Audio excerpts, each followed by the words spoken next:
esperen la salida de la mano del gasto público. La era del supuesto Estado presente ha terminado. Ha sido un fracaso estrepitoso que ha sumergido al 60% de la población en la pobreza y nunca más vamos a volver a eso. La salida vendrá de la mano de la inversión del sector privado y del crédito, financiado genuinamente por el ahorro, porque esa es la única manera sostenible de crecer. Ahí radica el secreto del éxito de todos los países desarrollados del mundo. Un Estado que vela por la vida, la libertad y la propiedad de los individuos. Y un sector privado pujante que arriesga, apuesta por el país y genera riqueza.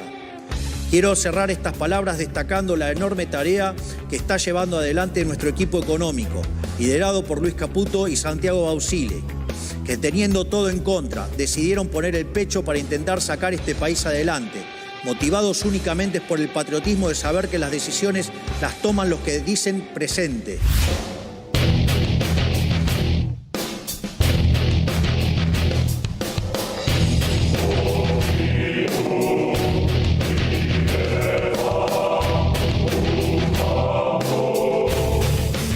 La mayoría de los pasillos de la Facultad de Medicina se encuentra en penumbras, casi sin luz, y en medio del desorden que esto representa, muchos alumnos, aprovechando lo poco de claridad, se reúnen para estudiar.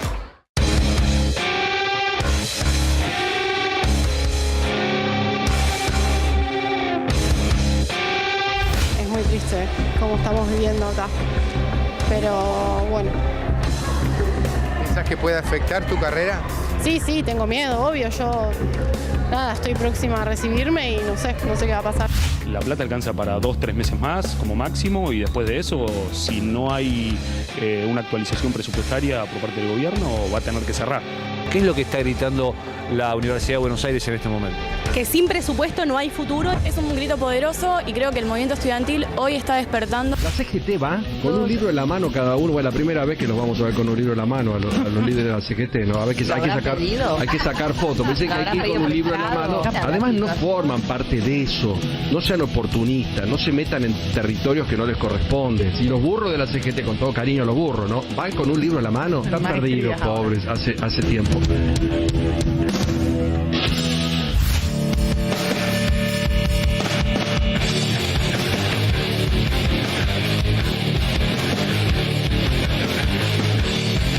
¿Podés decir de esta tremenda multitud de gente marchando? Creo que defender la educación pública es vital para la construcción de un país, de una nación, de una sociedad. Sí, somos maestros y luchamos por la educación pública para que este gobierno pague lo que tiene que pagar a las universidades. Sacar la educación pública es destruir el país. Es dejar de darle la oportunidad a la gente que lo necesita y la gente que quiere, a la gente que quiere progresar.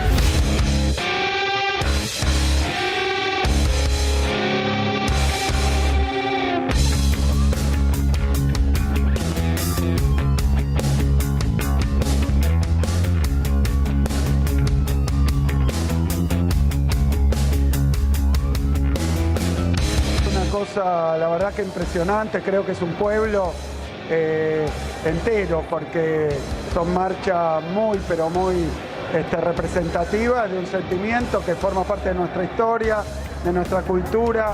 Defendemos el acceso a la educación superior pública como un derecho. Creemos en la capacidad igualadora de la educación pública y gratuita como formidable herramienta de movilidad social ascendente. Convocamos a la sociedad argentina a defenderla. ¡Viva la universidad pública!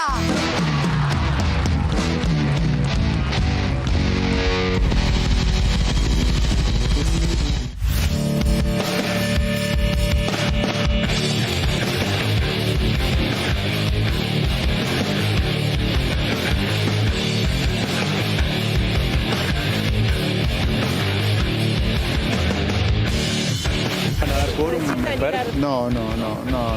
Es una sesión simplemente para entorpecer el muy buen trabajo que estamos realizando. Pero ¿por qué no logramos el quórum a pesar de haber quedado cerca? ¿Por qué están vacías esas bancas? Que seguramente si se hubiese puesto el tratamiento del aumento de las dietas como pasó en el Senado hubiesen estado llenas. Es realmente insólito lo que está pasando acá. Ayer a la noche, desde la ventana de este palacio, se podían apreciar 800.000, 900.000 personas marchando en defensa de la educación pública. No haber tenido hoy quórum acá, haber llegado tarde o no haber venido, es una irresponsabilidad de los diputados y de las diputadas. Hoy nosotros tuvimos una reunión de bloque, resolvimos que una comitiva que bajó al recinto expresara la posición del radicalismo como así lo está haciendo. Una marcha del relato, eso, digamos, utilizar quizás una preocupación genuina de los argentinos, quizás por no tener claro todavía el concepto de lo que está haciendo el presidente, que es auditar la Universidad Nacional de la Argentina, que tiene que ver con saber a dónde van los gastos de todos los argentinos.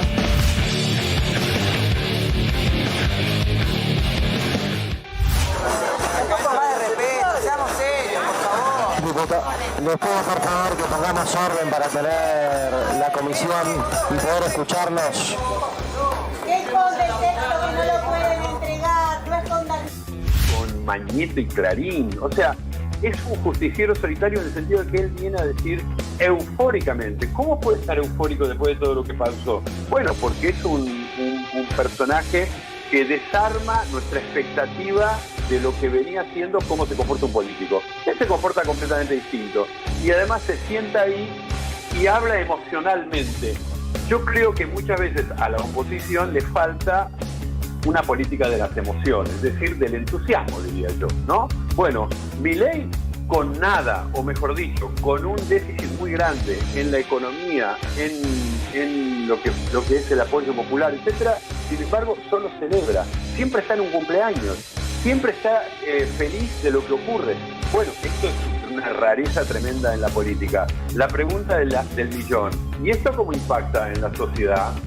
Y yo creo que lamentablemente hay una porción muy importante de la sociedad que todavía asiste al cumpleaños y lo celebra. El presidente de la Nación, luego de despreciar nuestra feria, no se sonroja y pide participar en este espacio, cuya presencia está prevista para el próximo domingo 12 de mayo en la pista central de la Rural. Su participación en la feria vidriera extraordinaria implica una serie de erogaciones también extraordinarias que la Fundación El Libro no puede afrontar. Señor presidente, se lo digo con una mano en el corazón, no hay plata. ¿Qué tal? ¿Cómo están? Muy buenas noches, buen viernes, por la noche, 9 de la noche y 9 minutitos. Aquí estamos, arrancando equipo de noticias, bienvenidas, bienvenidos. Antes de algunas reflexiones vinculadas al se le animan a Milei, ¿qué semanas vivimos, ¿no?, en la Argentina?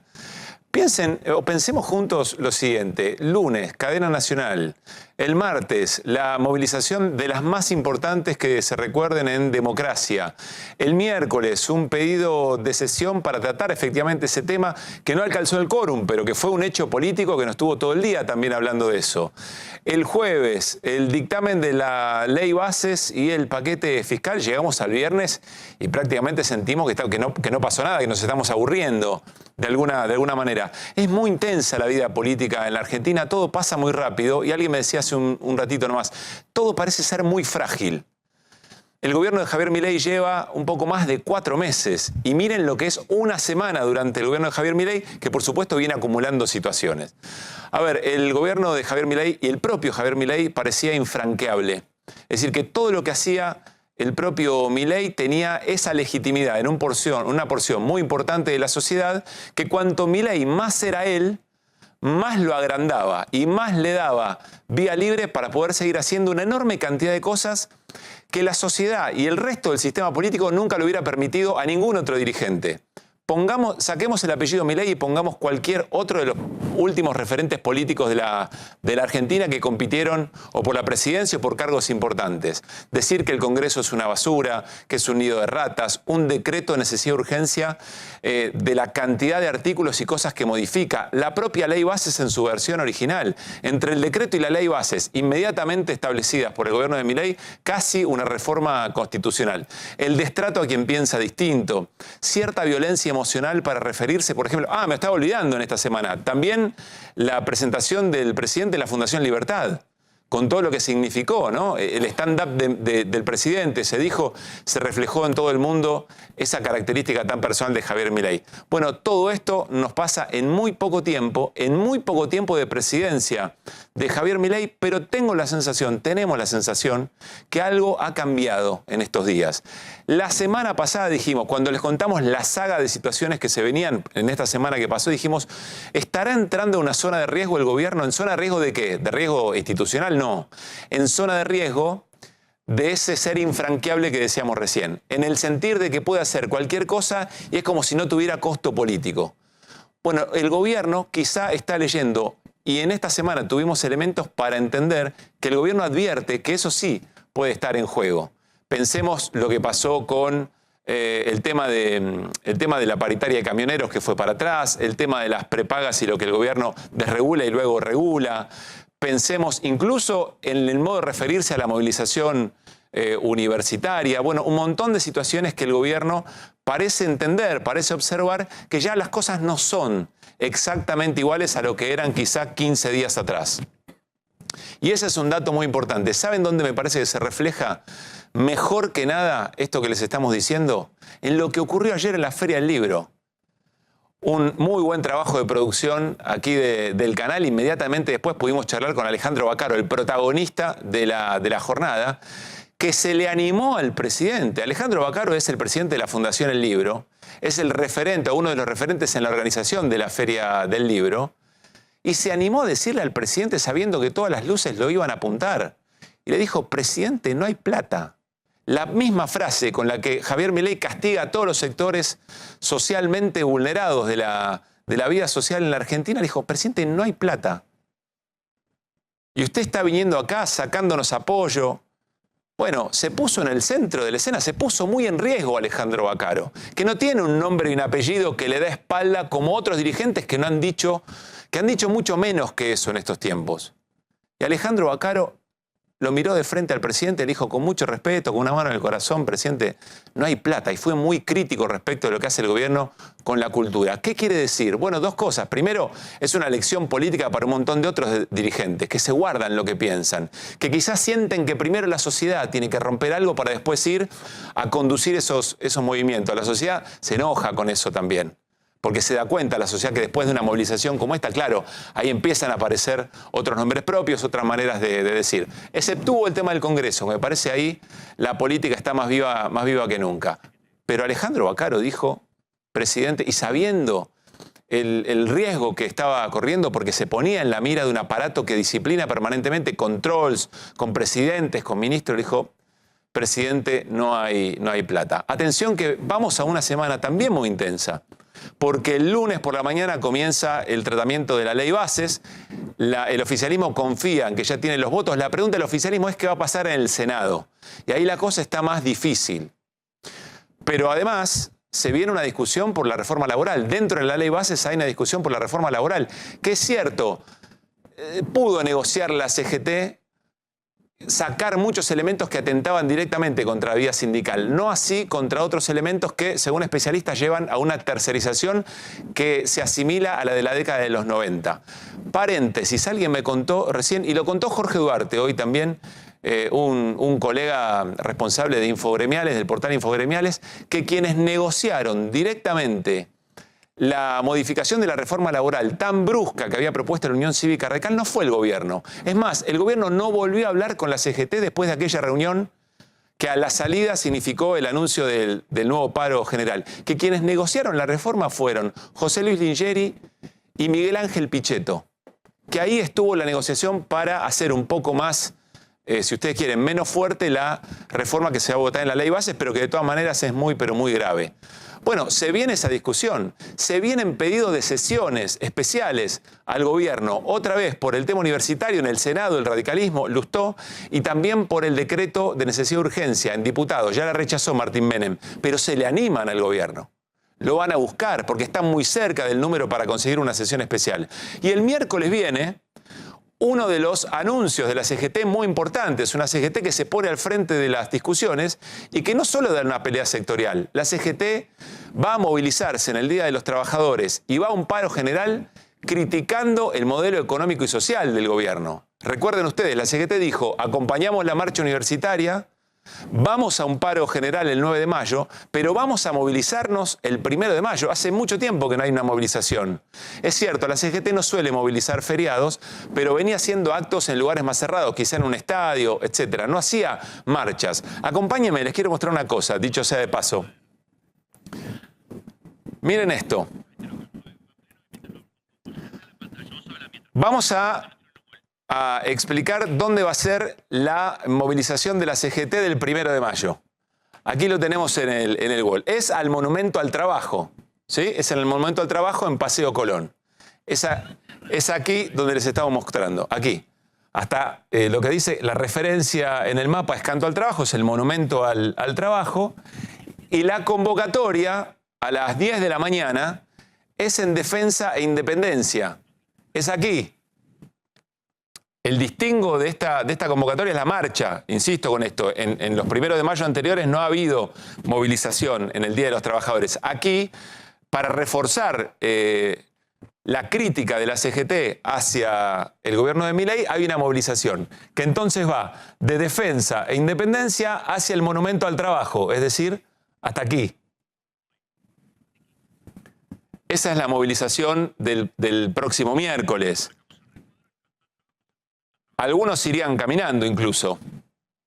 Bueno, es una referencia importante porque incluso estuvo la pregunta sobre si, teniendo en cuenta que el lunes y martes en el Congreso se puede discutir una reforma laboral, si no se podía adelantar esa movilización para que genere presión en esa discusión. Bueno, eso está descartado. Están todos los cañones apuntados por parte de la CGT al paro general del próximo 9 de mayo. Se le están animando al gobierno de Javier Milei. ¿Esto qué quiere decir? Que lo van a hacer retroceder en todo, que el gobierno de Javier Milei va a parar con el ajuste, que el gobierno de Javier Milei le va a dar otra centralidad al Estado. No, la verdad es que no, pero sí que hay una disputa muy distinta de la que venía habiendo antes y atención, porque todavía no impactaron las tarifas, empiezan a llegar algunas boletas. En estas horas llegaron, por ejemplo, aquí en el AMBA y en la Ciudad de Buenos Aires específicamente, las boletas de agua, con aumentos muy, pero muy importantes. A las pequeñas y medianas empresas y a las industrias les empieza a llegar la boleta de electricidad, prácticamente impagable. ¿De dónde lo van a sacar? ¿Lo pueden trasladar a precio o no? Tiene que salir de la rentabilidad, poniendo en jaque que sigan funcionando esas empresas. Empieza a aparecer el miedo al empleo en la sociedad. En un rato, Fer Cerolini nos va a contar los precios que lo espantaron de cara al fin de semana, tiempo para hacer las compras, un poco más de posibilidad de caminar, precios que lo espantaron a Fer Cerolini, lo vamos a charlar enseguida. Y también hay un dato muy importante en estas horas, que es la presentación de Cristina Fernández de Kirchner en Quilmes. Con Melody vamos a charlar sobre eso inmediatamente, cómo se está preparando y qué es lo que está leyendo Cristina Fernández de Kirchner. Probablemente esto también, que la gente en la calle, que en el Congreso se le animan a Milei con posibilidad concreta de lastimar. Estamos hablando de daño político. Insisto, no tiene que ver con la estabilidad del gobierno, ni muchísimo menos. Pero sí que el gobierno está entrando en otra relación con la sociedad y con el sistema político. Y enseguida vamos a charlar con Hernán Lecher, porque hay una pregunta en el aire a partir de lo que está pasando en el Banco Central en las últimas horas. ¿Dejó de tener posibilidad concreta de incrementar, de sumar dólares el Banco Central? Acompáñenme a la mesa. Estamos arrancando equipo de noticias en esta jornada de viernes, cerrando la semana. ¿Qué dicen? ¿Cómo andan? Buenas noches. Muy buenas noches. ¿Cómo es el tema de los dólares, Hernán? ¿Querés que lo veamos? Vamos al wall, sí. Vamos a la pantalla, porque me parece que es muy importante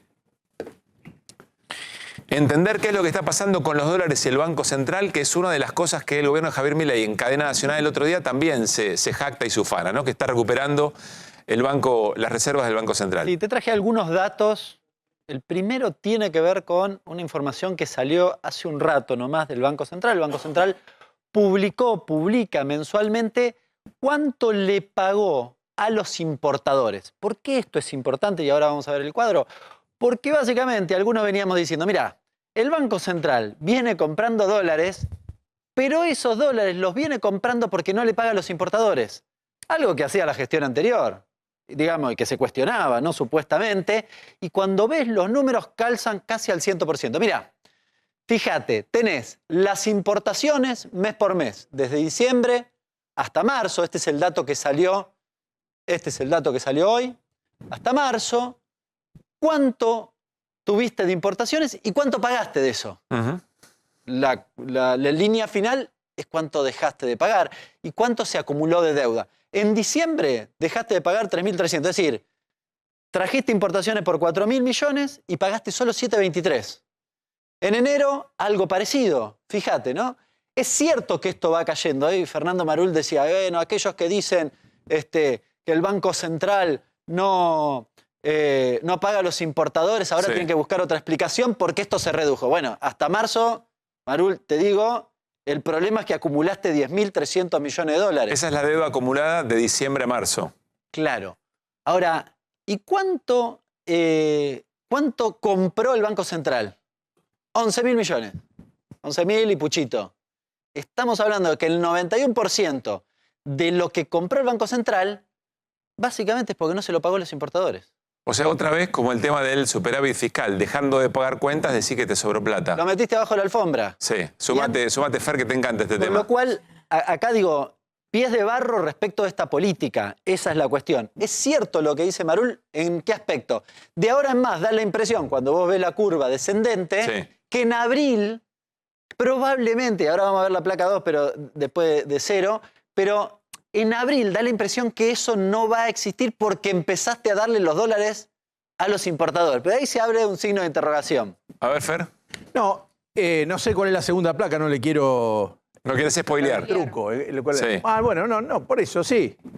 Tiene que ver, pero yo lo que le quería decir es que el último día importante de compras del Central fue el lunes pasado. Claro. Que logró comprar 304 millones de dólares. A ver, acá tenemos el dato. Vamos a ver el dato en la placa. Sí. Fíjate, esto es lo que pasó en la última semana. Ahí lo tiene. Nosotros veníamos discutiendo con Cero, de hecho, que sí, que no, que sí, que no. Yo le dije... Yo me inclinaba más por esperar porque el lunes, efectivamente, hay una compra importante. 304 no es poca plata. Ahora, desde el martes en adelante, efectivamente, fíjate, compró 124, 109, 57 y 60. Él tiene un aparatito que se lo da rápido. Entonces le llamé y le dije, escúchame, ¿cuánto compraron? Y le dije los últimos 2 días, 109 es el 109. Estaba obsesionado. Y era una cifra... Perdón, les hago una pregunta a los dos. ¿Esto se mide así? ¿Un registro tan corto sirve como para ver una tendencia? En realidad, la semana anterior, por ejemplo, hay un día que es 0. Sí. Pero tiene alguna explicación. Hay algún otro día que vendió dólares en los últimos 3 meses, pero porque le pagó un vencimiento. Es decir, no es que... Por eso había que buscar un momento donde efectivamente pasara algo que mostrara esta curva descendente. ¿Qué es lo que pasó? Sí. ¿Qué es lo que pasó? Y está hilado con lo anterior. A mediados del mes pasado, el gobierno decide, ¿te acordás con la discusión de los precios? Que dice, bueno, vamos a abrir las importaciones. Bueno, ¿qué es eso de abrir las importaciones? Bueno, voy a dejar que vengan indiscriminadamente algunos productos terminados para tratar de topear los precios y la medida va acompañada de una cuestión que está acá reflejada, que es al mes, a los 30 días, te voy a dar los dólares. ¿Por qué esto es importante? Porque en realidad la política de entrega de dólares, el gobierno continuó con restricciones de tipo cambiario, que son de todo tipo de color, no solo ir a comprar dólares. Por ejemplo, a los importadores, desde que asumió el gobierno, ¿cómo hizo para acumular esos dólares?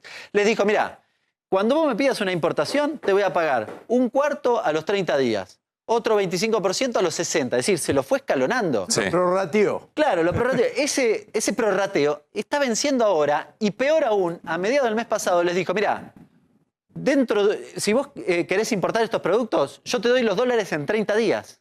Están cumpliéndose esos 30 días. O sea, esto significa eso, que el gobierno empezó a poner aquello que le prometió a los importadores para reflejar, o para ponerle un límite a los que habían especulado con los precios. Es la contracara de lo que vimos antes. Sí. Esto es, estoy pagando las importaciones. Y si estoy pagando las importaciones, entonces ya no acumulo dólares. Pero además, perdón. Esta es la cuestión. Hay un detalle que es que uno estaba asombrado cómo lograba Milei.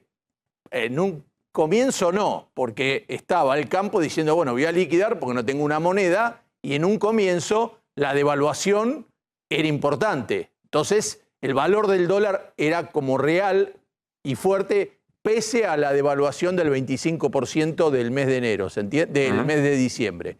Ahora, a medida que fue sumándose inflación, este dólar a precio real fue perdiendo potencia.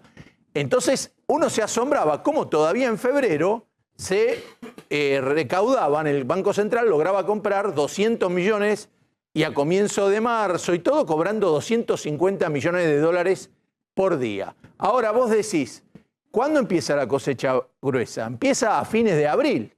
Todos decían, cuando encima venga la cosecha gruesa van a llover los dólares. Y hay menos dólares que hace un mes. A ver, vamos a ver, creo que eso está en la próxima placa, ¿no? Claro, hay dos explicaciones igual, o dos cosas que cruzan acá. Dos cosas que se cruzan acá. Una es efectivamente le empezaste a pagar a los importadores, la otra es lo que dice Cero.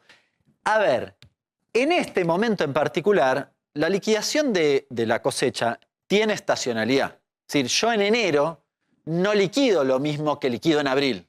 Porque básicamente arranca la cosecha gruesa. Es decir, yo levanté la cosecha en marzo y hoy empiezo a liquidar. Salvo que me retengan la liquidación. Entonces, lo que vos estás viendo es que hoy lo que opera en el mercado cambiario son valores similares a los de febrero, por ejemplo. Dicho de otro modo, no está liquidando. Ahora vamos a ver. La otra es, estoy pagando las importaciones. ¿Cómo sé si están liquidando o no? Mirá, vos encontraste un acierto. Emilce Terre es la economista en jefe de la Bolsa de Cereales de Rosario y dice, a la fecha apenas se pudieron cosechar 3.8 millones de hectáreas de soja, el segundo menor registro en más de 20 años. El avance promedio a fines de abril es casi 3 veces el actual y la única vez que se cosechó menos para fines de abril fue en 2015-2016. Bueno, está planteando que el atraso de la liquidación es en parte atraso de cosecha. Bien, algunos por las lluvias un poco puede ser, pero no todo. Ahora, lo cierto es que hay una discusión respecto de si liquidar o no liquidar. Creo que tenemos la placa de cómo viene la liquidación de la cosecha ahora. Vas a ver que efectivamente hay que es el gráfico que acompaña el tuit que acabamos de ver. Fíjate acá, te ves un montón de líneas. ¿Qué es esto? ¿Cómo se fue acumulando la liquidación? Perdón, es la Bolsa de Comercio. Dije Bolsa de Cereales, es Bolsa de Comercio de Rosario. De año tras año. ¿Ves? Si vos te fijás, en estos meses hay menos liquidación porque se plancha la curva. Y la liquidación principal está en este momento. A ver, cada una de esas líneas es un año. Cada una de esas líneas es un año, la cosecha y la liquidación. Este es el avance de la cosecha, ¿no? Es decir, estamos en este momento, el 2023-2024 es esta línea roja, que es la que está más abajo de todo el resto de los años, lo que estaba mencionando antes. La más abajo. Con lo cual, básicamente, el atraso de la cosecha es una de las razones por las cuales vos en principio no tendrías liquidación. Sí. Hay un debate ahí, porque se dio un debate en las redes. Algunos dicen, no, es por el atraso. Otros dicen, sí, bueno, es el atraso, pero porque no están vendiendo además.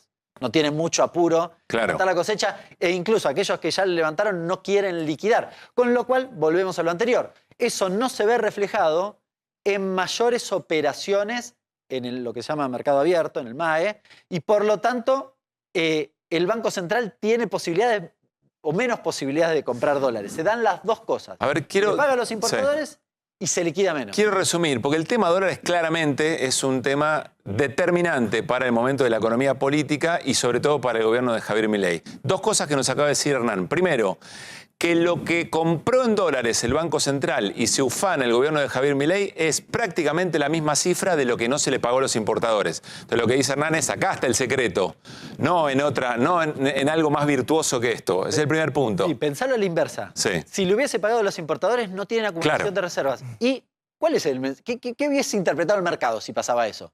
¿Qué? ¿Se entiende? Y bueno, que estabas igual que antes con la economía destruida y recesión. Y el segundo elemento que nos cuenta Hernán, esto que acabamos de ver es, no es muy promisoria la cosecha que le permitiría un ingreso de dólares en este momento.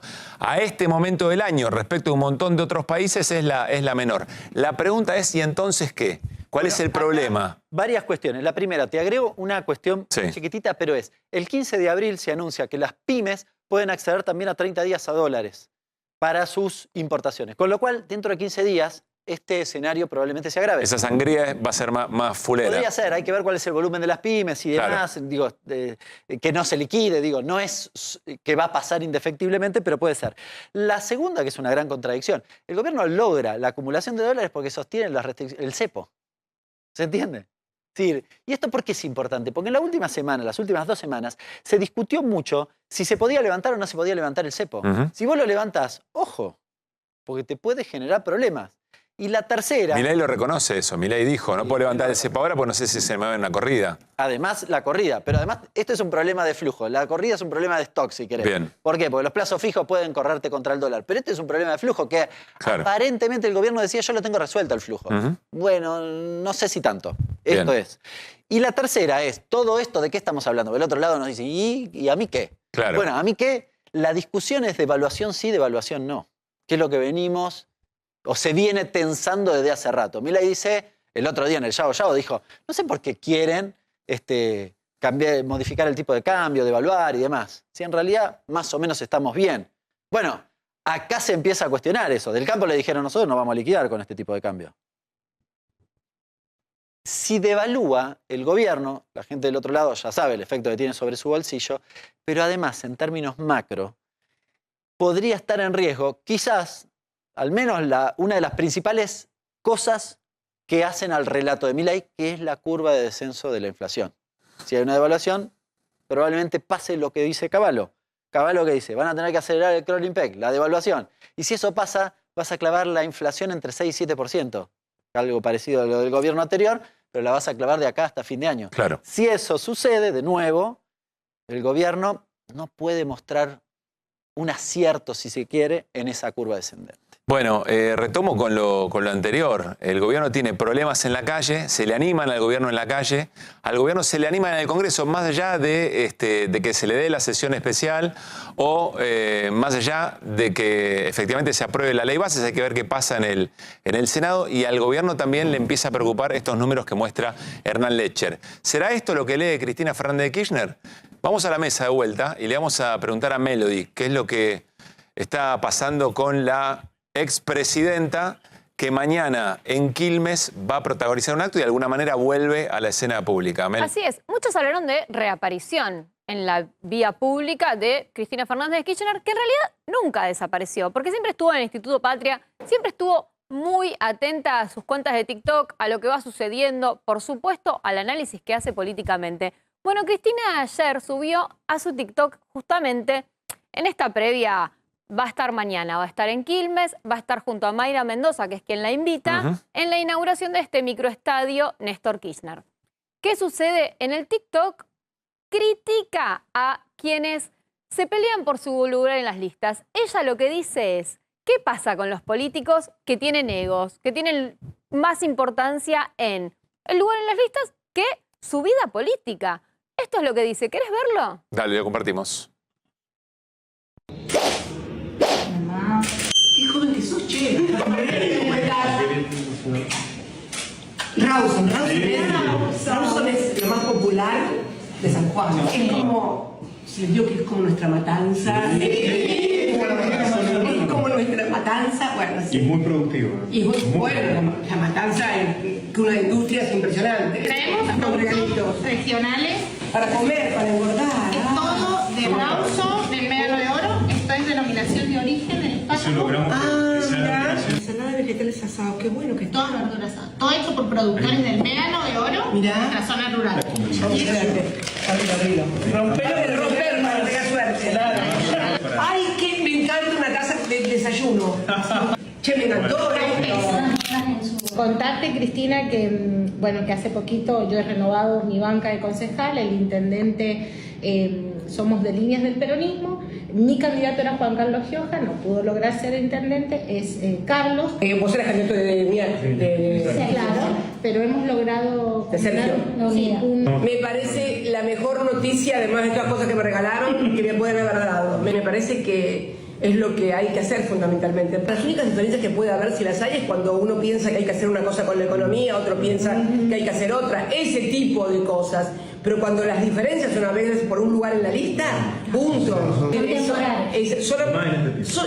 Más en este tiempo, con los problemas que tiene la sociedad y la gente, estar discutiendo por un lugar en la lista, por Dios. Así que lo felicito a los giojistas y a los a todos.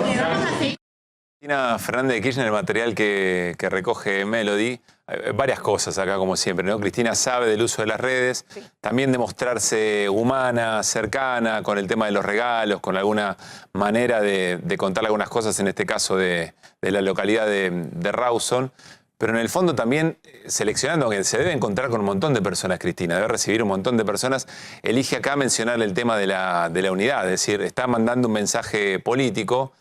Mañana tiene un gran desafío también, que es en territorio bonaerense ver cómo juega. Va a ser interesante ver, además del discurso y la crítica a la política económica de Milei, seguramente ver los gestos respecto de cómo intenta reparar la distancia que hay entre Máximo Kirchner y el gobernador Axel Kicillof, que todo el mundo conoce, que no es nada oculto y que tiene muy preocupado también a las propias fuerzas políticas del kirchnerismo, esos sectores del peronismo. El gobernador tiene un acto también más temprano.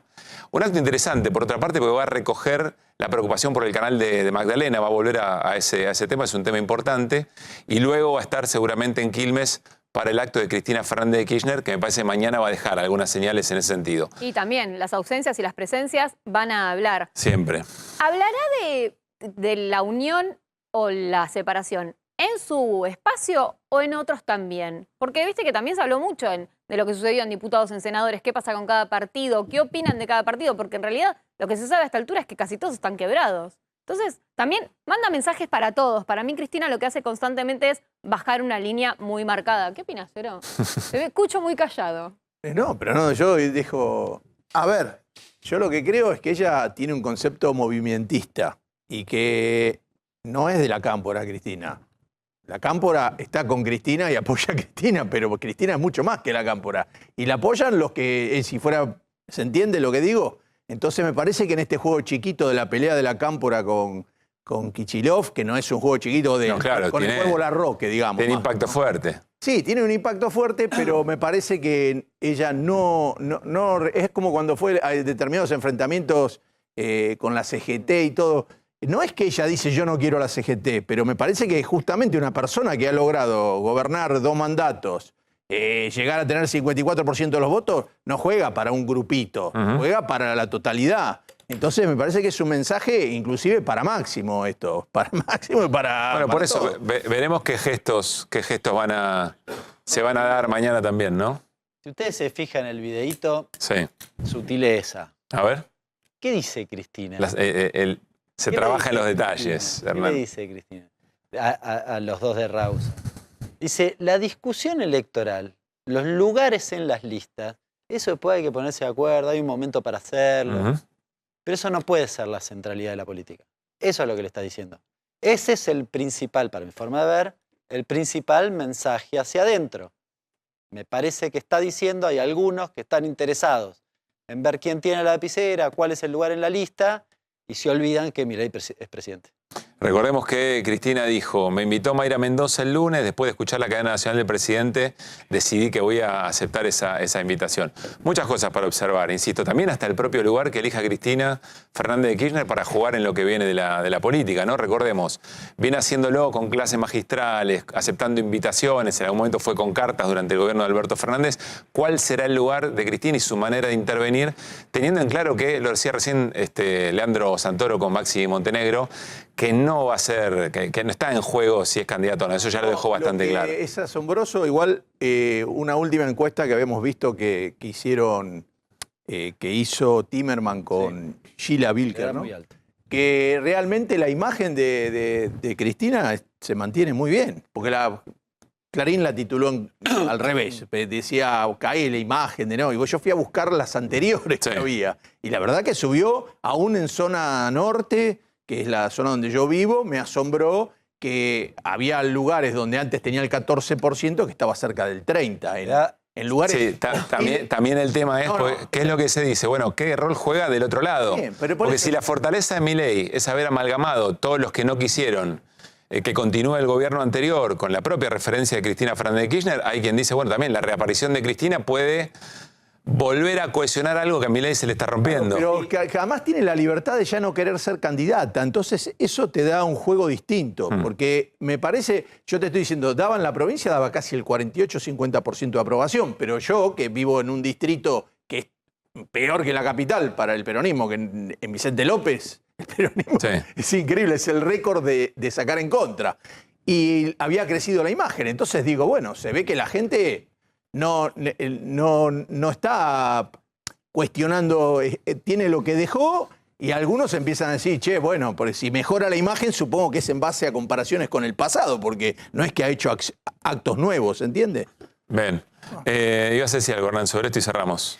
No, básicamente te comparto con Cero que 38,8 le da a nivel nacional a Cristina.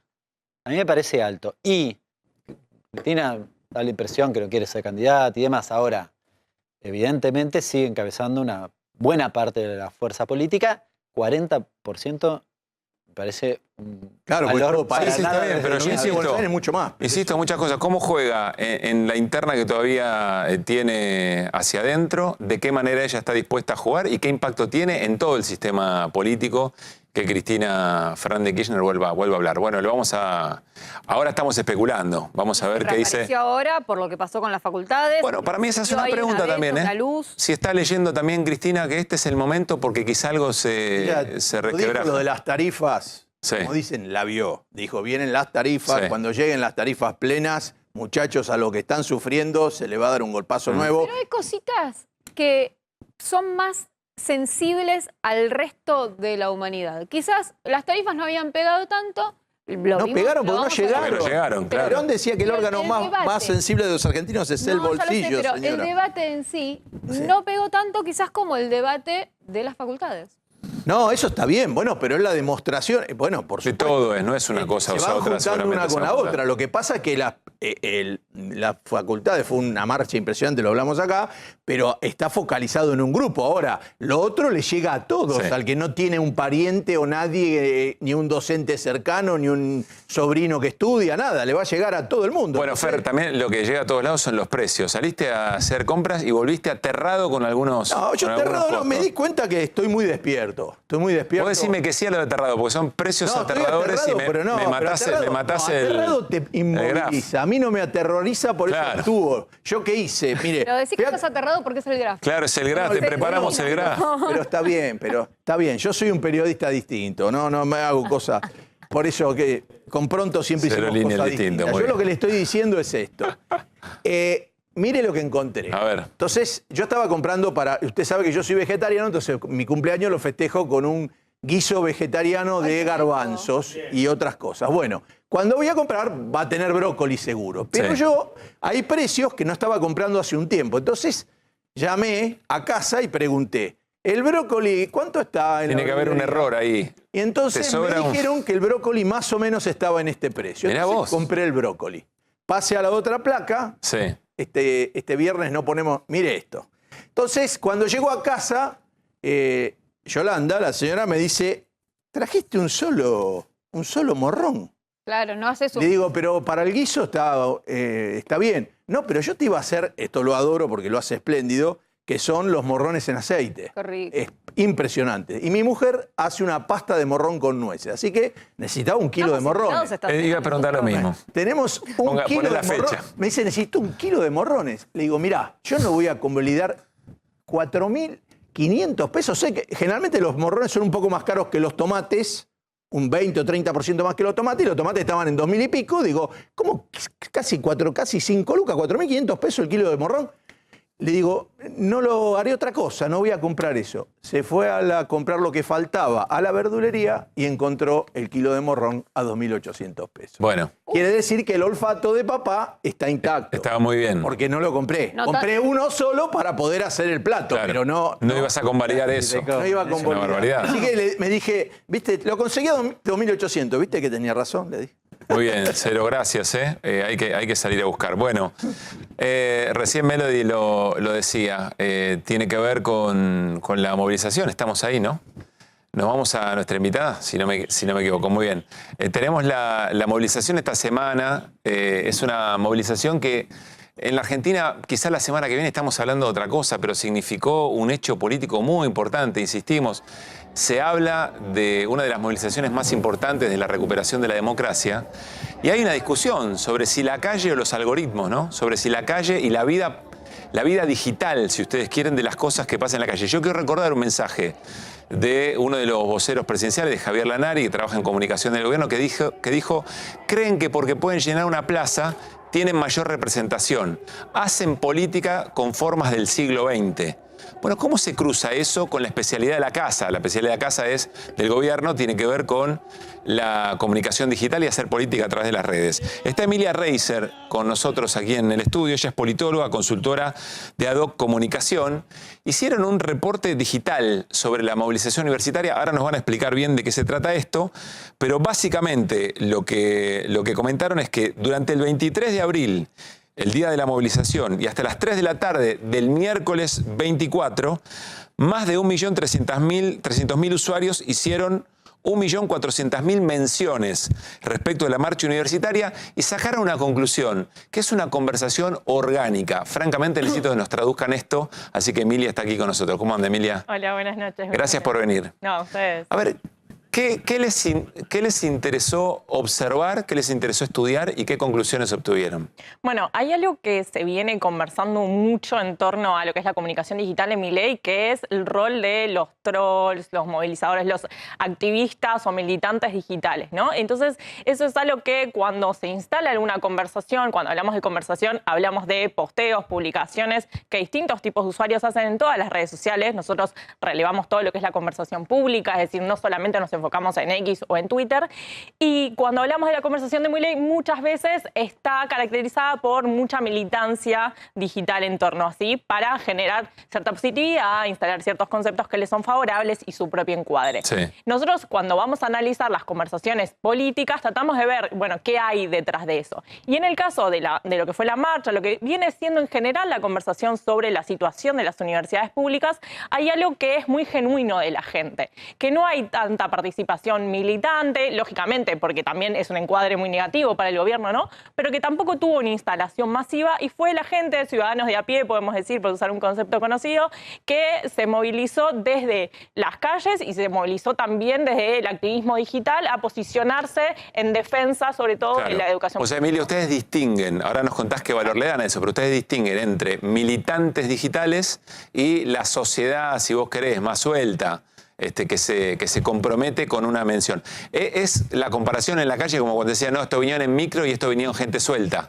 ¿Una valoración parecida? Algo así. Hoy en día el activismo digital, la militancia digital, tiene muchos parecidos con el activismo territorial. Sí. En este caso, lo que nos interesó, así también como fue el 24 de marzo, fue comparar, bueno, qué pasó en la calle y qué pasó Claro. en las redes, ¿no? Muchas veces se ve un movimiento de las redes que no se compara con lo de las calles y viceversa. Bueno, te invito a la pantalla. Nos vamos al Google con Emilia de Ad Hoc Comunicación para... nos trajo algunos gráficos, algunas placas que nos van a ayudar a entender de qué se trata todo esto y tener más información. Ahí vamos a empezar a observar algunas de estas gráficas. A ver, vos guíanos, ¿qué es esto? Bueno, estos son un poco los datos que vos mencionabas en el inicio. 1.400.000 menciones. ¿Una mención qué es en redes? Cualquier publicación, comentario, retweet que mencione alguno de los conceptos que nosotros evaluamos. Nosotros armamos lo que se llaman consultas para las redes sociales. Y ahí Sí. cargamos todos los conceptos que queremos evaluar. En este caso, todo lo vinculado a lo que fue la situación del presupuesto universitario y, lógicamente, la marcha. ¿Y eso puede aparecer en una pesca en palabras o tiene que tener un hashtag o algo por el estilo? Todo lo que nosotros carguemos, Sí. nosotros trabajamos con software de Big Data, Sí. de data masiva, entonces todos los datos que carguemos nosotros ahí los va a relevar. Si yo cargo, Bien. por ejemplo, marcha universitaria como hashtag, me tiene que traer todas las publicaciones que hubo públicas con ese hashtag. Ujú. Si cargo solamente educación pública o educación pública del hashtag, Sí. me va a tomar todo. Bien. Perdón, Entonces, una pregunta con sí, esto, claro. porque mi hijo y mi mujer fueron y me mandaron fotos. Sí. Pero me mandaron las fotos y vos no te vas a enterar nunca que tiene que ver con la marcha. No, porque esa es tu conversación pública. Nosotros solamente relevamos lo que es la conversación, tu conversación privada. Nosotros solo relevamos lo que es público. Lo que emana de los perfiles públicos en las redes sociales, es decir, si vos hiciste un tweet con un perfil tuyo que es privado, que tiene el candadito, nosotros no lo podemos relevar por una cuestión de derecho. Por eso. ¿Y acá solamente solo conversación Twitter pública. o otras redes sociales? Todas las redes sociales, incluidos los blogs y todo lo que son los portales web, que lo mismo, que que emanen de perfiles que son públicos. Bien, entonces, esta es la medición. 1.400.000 menciones de 1.300.000 usuarios durante el 23 de abril y hasta las 3 de la tarde del miércoles. Lo de la conversación orgánica de alto impacto, ¿qué quiere decir? Eso nosotros lo concluimos a partir de la relación entre la cantidad de menciones que encontramos y la cantidad de usuarios. Acá hay aproximadamente una mención por cada uno de los usuarios participantes. Cuando yo, por ejemplo, analizo una conversación que está cargada por los medios, que muchas veces tratan de instalar ciertos temas publicando muchas veces, o lo que llamamos los trolls o los bots, que con tratar de instalar un concepto o una conversación publican 10 veces, por ejemplo, por un tema, la relación que voy a ver acá va a ser muy distinta. Quizás tenga 10 menciones por usuario en promedio, ¿no? Claro. Esto siempre es un promedio, lógicamente. O sea, podrías tener 1.400.000 menciones, pero 700.000 usuarios, por ejemplo. Exacto, y ahí ya no va a ser una conversación tan orgánica. Analizando cualitativamente esta conversación voy a poder ver que, bueno, hay un desfasaje entre una cosa y la otra. En este caso, muy interesante. Hay casi un posteo por usuario. Eso es una conversación orgánica, es lo que decíamos. Bueno, gente de a pie que se movilizó también desde las redes sociales posicionándose sobre el tema. A ver, ¿y esta placa? ¿Qué nos muestra? Analizamos la conversación en torno al gobierno nacional y a Javier Milei hace ya un año y vamos comparando lo que llamamos los eventos masivos a nivel digital. En este caso tomamos solamente, para tener una muestra, desde la Asunción y hablamos en 24 horas cuál es el peso que tiene esa conversación. Es decir, ¿qué pasó con otros hechos muy importantes y muy relevantes durante el gobierno de Milei en esta misma medición? En esta misma, claro, exactamente, analizando conversación por conversación aislada. La más relevante fue el DNU, lógicamente, porque el DNU no es solamente el DNU, sino todos los temas aledaños y que conformaban el DNU, las prepagas, la situación de las empresas públicas, todos los temas que hacían al DNU el día de... Claro, tenés un universo de referencias enorme y todo suma, y todo cuenta. Exactamente. Tenés 2 millones, perdón, ¿de qué? De menciones. De menciones, esa es la cantidad de menciones. Es decir, estos posteos, retweets, comentarios que hayan hablado sobre algo relacionado al DNU. Bien. Después, la que le siguió, que la antecedía... Volvamos un cachito atrás, si podemos, así repasamos dónde quedó la marcha universitaria. Después estuvo la Asunción el 10 de diciembre, que lógicamente se habló muchísimo durante esas 24 horas, y lo que relevamos es que en tercer lugar estuvo la marcha, que superó lo que fue la conversación del 24 de marzo y a la apertura de sesiones y otras que fueron más chicas que no las pusimos porque eran menos relevantes, pero bueno, es la tercera conversación más importante desde la asunción de Javier Milei. Con un dato, no sé si tiene algún sentido para el análisis, pero en primer y segundo lugar están acciones del propio gobierno. Exacto. En tercer lugar aparece la reacción respecto de acciones del gobierno, muy cerquita de la movilización del 24 de marzo. Sí, bueno, acá podemos ver que claramente hay mucho incentivo de la población, en este caso de quienes se movilizaron digitalmente. Contestando de alguna forma al gobierno. El DNU también fue una reacción, la conversación sobre el DNU fue muy negativa para el gobierno y también fue una reacción... Una acción del gobierno no quiere decir que sea a favor, ¿no? Ah, está muy bien esto. O sea, acá esto no quiere decir que son todas menciones positivas. No, al contrario. La Asunción sí estuvo más cargada de positividad, es decir, muchos más mensajes a favor o del discurso o del propio Javier Milei. El DNU fue claramente negativo. La apertura de sesiones volvió a ser muy positiva y después tanto el 24 de marzo como la marcha estuvieron más cargados de negatividad. En la marcha universitaria, ¿ustedes miden eso? Sí. ¿Qué porcentaje es más o menos? Y bueno, en realidad ahí más o menos fue un 60-40.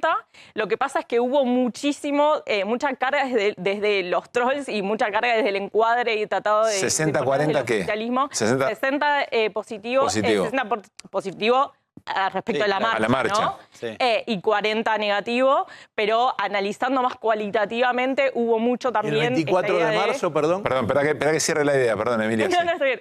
Está tratando de imponer, bueno, no es que Milei está en contra de la educación pública, lo que se quiere es auditear, lo que se quiere es con otros parámetros, ¿no? Tratando de meterse en una conversación para introducir otro encuadre. Claro, para conducirla hacia el tema de las auditorías, por ejemplo, no en contra de la educación pública. No, pero sí mucho en contra de la UBA, por ejemplo. El encuadre oficialista fue muy en contra de la UBA. ¿En contra de la marcha?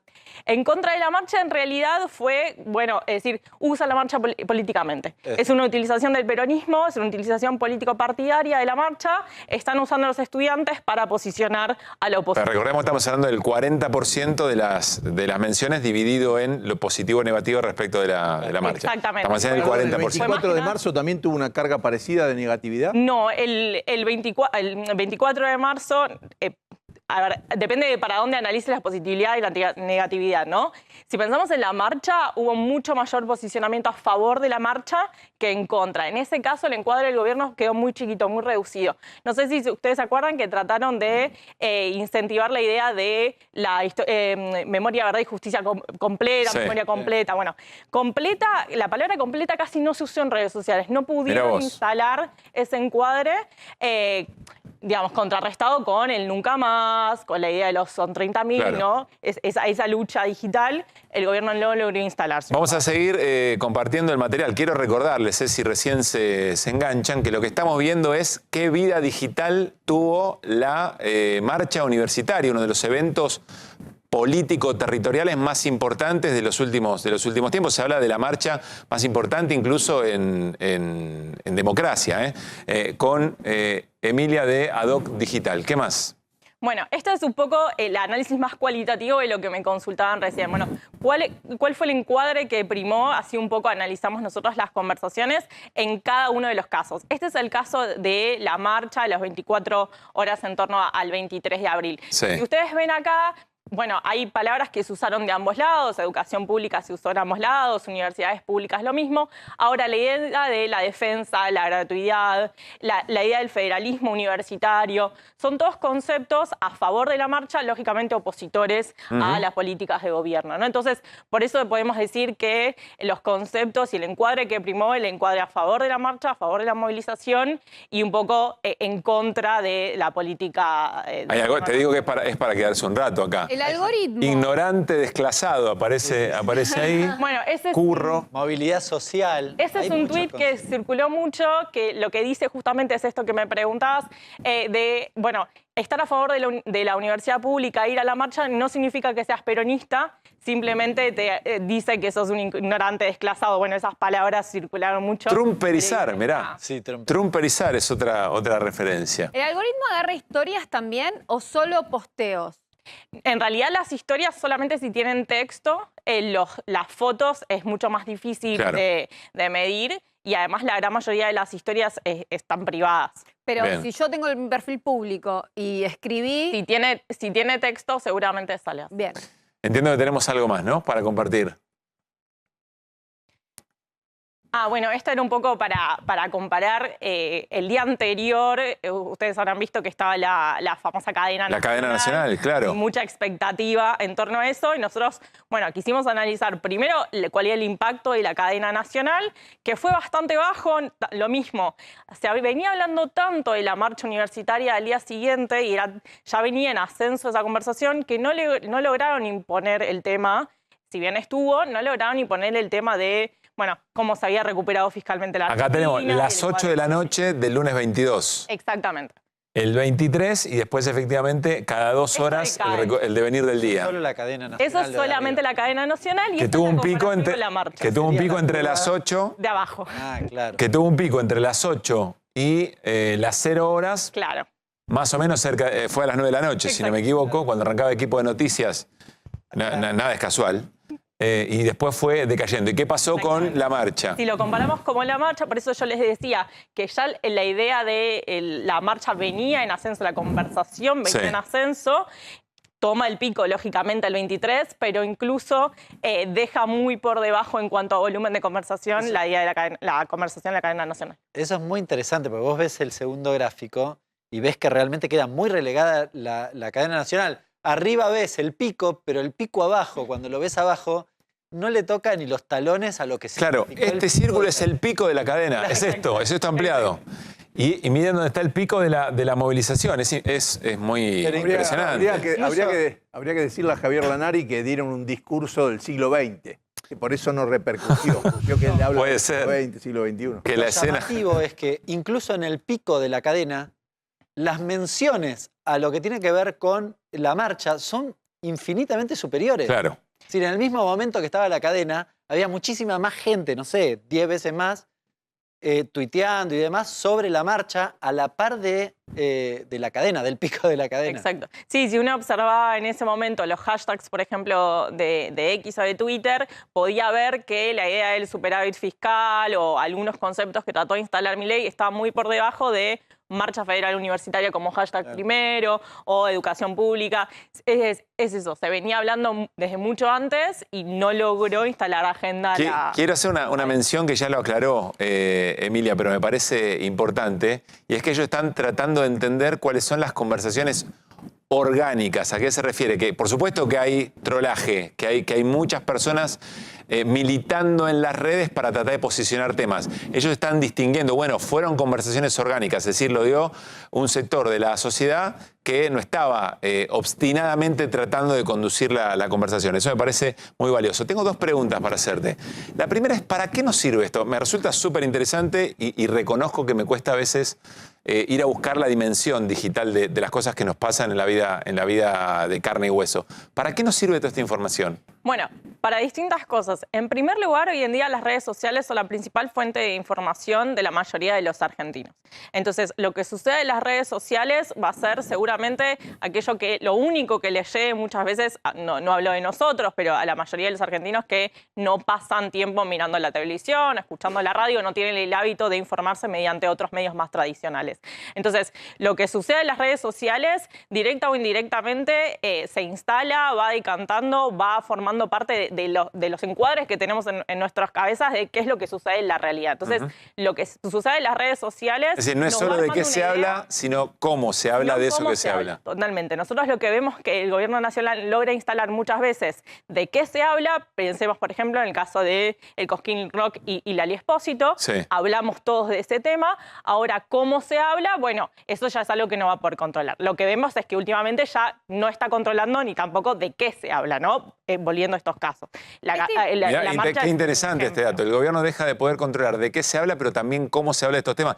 Lo cual vuelve con nuestra idea fuerza del programa de hoy, es decir, que hay, en esto de a Milei se le animan, más allá de eso es que hay cosas que donde Milei y el gobierno se muestra franqueable, incluso en su estrategia de comunicación digital, que es lo que llevó a Milei a la presidencia, por otra parte. Bueno, la masividad del 24 de marzo y que se repitió la marcha universitaria muestra que mucho activismo que estaba más callado, opositor, lógicamente, que venía más callado desde diciembre, está tomando más partido, está siendo más activo en las redes sociales y eso, lógicamente, se ve en hitos comunicacionales como estos. Decías, Melody, perdón. Esto lo hacen desde hace muchos años, tienen una página donde la gente puede ir a ver, como vos decís, lo de Lali, capaz que a la gente le interesa también ver estas cosas que hoy no estamos analizando. Sí, nosotros, bueno, somos una consultora de comunicación integral y hace varios años que nos dedicamos a analizar todo lo que tiene que ver con las redes sociales y lo que llamamos la conversación digital para clientes y ahora hace un año y medio ya que lo estamos haciendo de las conversaciones generales. Sí, nosotros tenemos un Twitter que se llama @doc.oc, y Adoc Comunicación, que es donde nosotros cargamos todos estos informes y tratamos de ir analizando estas cuestiones, aunque sea más chicas, sacamos informes mensuales, pero también analizamos estos más puntuales con estas características, ¿no? Fer, ¿qué te quedó? Sí, no, cuando lo que estamos viendo ahí es que hay 1 millón y pico de personas que participan de la conversación y la cantidad de mensajes es un poco superior, es que si fuera como el 1 a 1, un poco por encima. Cuando hay trolaje, debe ser que quizá hay 100 emitiendo 1000 mensajes, no es 10 a 1, 20 a 1. Exacto. ¿Ustedes lo pueden detectar rápidamente? ¿Pueden saber cuándo un fenómeno es genuino y cuándo está totalmente forzado? Sí, lo primero que observamos es esa diferencia. ¿Cuál es la relación entre la cantidad de usuarios individuales y la cantidad de posteos, publicaciones, menciones, como le queramos llamar? Eso es uno de los indicadores. Y después podemos ir a ver el detalle, ver quién es el que tuiteó, la que tuiteó o que posteó. Entonces podemos ver quizás los primeros 10 usuarios tienen 15 menciones al tema y los otros solo una. O en este caso, que la mayoría tenía una sola mención. Claro. Entonces, eso lo podemos ir a ver, como les decía, en estas herramientas de Big Data con las que trabajamos. Me interesa mucho esta última placa. A ver, repercusiones. La fallida sesión en diputados en el día de hoy, esto es de la jornada de... Ya estoy un poco perdido. La jornada de ayer, donde se buscaba... No, perdón, es de antes de ayer. Esto es del 24. Esto es del miércoles. Donde se intentó forzar una sesión por el tema del fondo universitario, es decir, pegadito después de la marcha. Exacto. generó la participación de más de 33.000 usuarios digitales, el 27% de ellos mencionó a De Loredo. Analizanos esto, te pido por favor. Bueno, a ver, la conversación sobre la marcha universitaria no murió el 23 de abril, se siguió hablando del tema. Y uno de los principales impulsores, digamos, de que se siguiera hablando del tema era que el otro día había una sesión en diputados para, entre otras cosas, tratar el presupuesto universitario. Ese día se cayó la sesión, no hubo quórum. Y uno de los principales apuntados fue Rodrigo de Loredo, la UCR, porque no habían bajado el recinto. Porque defendieron en la calle, pero después no estuvieron con la cola en el recinto. De hecho, se mencionó en detalle todos los diputados que habían ido a las marchas y no habían estado en el recinto. El principal acusado fue Rodrigo de Loredo. Rodrigo de Loredo ya tiene un antecedente en las redes sociales, que no sé si ustedes se acordarán de cuando figuró en medios de comunicación llorando por ciertas negociaciones que estaban teniendo con el gobierno nacional. Fue muy repudiado en las marchas del 23 y el 24 fue uno de los que no bajó a dar quórum. Entonces, fue uno de los protagonistas negativos. Es una mención muy importante. De 35.000, un tercio. 9.500 son importantes. Sí, está la traducción. Perdón. Así, lo que está alquilado, ahora lo tienen alquilado de Loredo. No, pero ya que estamos, mi última pregunta tiene que ver con esto, con lo digital y el territorio, pero la versión territorio de esto es el colectivero. Exactamente. ¿no? Bueno, la viralización del video del colectivero hablándole a De Loredo fue una de las razones por las cuales fue protagonista negativo de esa conversación. Que recordemos, le pregunta de una manera bastante informal cuál es la razón que tenía entre sus maneras de accionar política para no haber estado en el Congreso. Tengo una última pregunta. El gobierno dice movilizarse, llenar una plaza, es una manera vieja de hacer política, es una manera de hacer política del siglo XX. ¿Cuál es el cruce que ustedes hacen? Porque en algún punto hay un sector de la política que se dice ha desdeñado el trabajo en redes, ¿no? O ha desdeñado lo digital. Pero te quiero preguntar a la inversa, es decir, aquellos sectores que dicen, bueno, no importa si llenas una plaza, no importa esta movilización, en estos tiempos no tiene ningún peso político. ¿Ustedes cómo trabajan ese ir y venir entre lo digital y el territorio? Bueno, nosotros eso lo trabajamos más que nada con lo que tiene que ver con nuestros clientes más privados con los que trabajamos y con los que aportamos. Esto siempre ¿Y les dicen qué? Y bueno, depende. Nosotros analizamos más que nada por indicadores. En este caso es interesante ver el volumen, porque eso evidentemente tiene un peso político, más allá de lo que pasó con el quórum el otro día. Nosotros tratamos de analizar, bueno, quiénes son los que hablaron. Trabajamos mucho analizando comunidades. Esto que decíamos, bueno, ¿hubo trolls a favor o en contra? ¿Cuáles son las comunidades que hablaron a favor tuyo? Es decir, ¿fue solo la comunidad educativa o fue, como decíamos hace un rato, bueno, una sociedad más solidarizada, aunque no le afecte directamente el Pero quiero decir, Emilia, educativo? toda repercusión en este caso es a partir de un hecho de territorio. Así, lo que rebota en las redes, y eso tiene evidentemente un valor para el modo de hacer política ahora, ocurre a partir de que se gestó algo en una plaza. Sí, y la representación, como decías, también termina siendo en algún punto el territorio, porque decimos, bueno, ¿qué pasa con esa marcha si al otro día no se pudo dar quórum, ¿no? También esa es la gran pregunta. Bueno, ¿qué va a pasar? ¿Quién va a poder canalizar? Hoy en día, y eso te lo respondo más como politóloga que consultora, hoy en día no aparece o no termina de aparecer una figura que pueda canalizar toda esa movilización o gran parte de esa movilización, es decir, bueno, un proyecto político que vaya para hacia algún Te lo pregunto lado, y para cerrar te lo pregunto como politóloga. Sí. Viene un espacio político y te dice, che, ¿qué hago? ¿Organizo una marcha o hago posteos en redes? Bueno, no es dicotómico en realidad. Lo que me parece que está demandando también gran parte de esta movilización y que se vio el 24 y se viene viendo es, bueno, algún orden hacia dónde ir, pero algún orden claro, ¿no? Bueno, no ideas aisladas, porque tener marchas aisladas tampoco construye necesariamente un proyecto político. Entonces, una figura que pueda englobar esos reclamos, que pueda englobar esas ideas, esa perspectiva y guiar esa movilización territorial hacia un proyecto político, más allá de las redes, ¿no? Las redes acompañan y pueden trabajar en colaboración, pero de las redes, si no se pasa al territorio o a los votos, tampoco eso tiene ninguna eficacia. ¿A ustedes les da la ubicación de dónde se producen las charlas? Porque ahí se podría saber bastante cuánta gente hay que está participando de la marcha, ¿no? Sí, en realidad, bueno, no todo el mundo estaba tuiteando cuando estaba. De hecho, no hay señal. Ahí no Claro, tenía señal. no podías ni mandar un WhatsApp. No podía ni hablar por teléfono. Saber cuán federal. A mí me mandaron es fotos durante la Está bien, marcha. pero estaban ahí. no se podía trabajar ni con cronistas en algún punto que estaban tan metidas en la marcha. Pero sí lo interesante que marcabas vos es, bueno, dónde se puede, en nivel de mapa, nosotros podemos ver el mapa de dónde está la concentración de la conversación. Ahí hago una salvedad.